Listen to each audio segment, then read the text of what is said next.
Hello guys, so welcome sa aking channel. So i-share ko lang to sa inyo, no. Isa to sa mega project dito sa Davao City ni Tatay Duterte, yung flyover papuntang airport or ano? Papuntang airport, maa ito.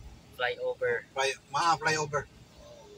Pinsan nyo, walang nagtrabaho kasi wala daw budget na dahil sa alam nyo na. Alam ko na. Mahal mo na. Tagal na to, mga siguro nasa muna dahil sa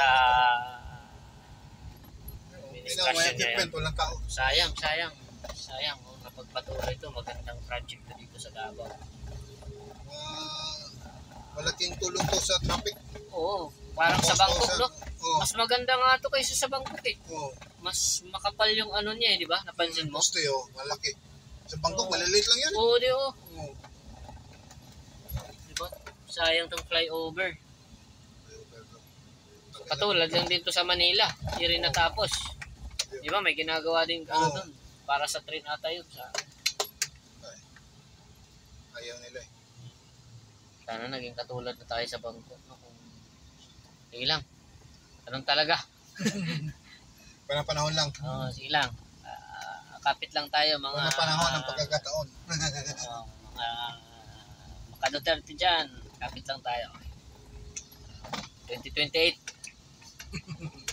Bawi lang tayo, bawi. Bawi tayo guys, bawi. Huwag lang tayo mag-mention ng ano. Baka manot.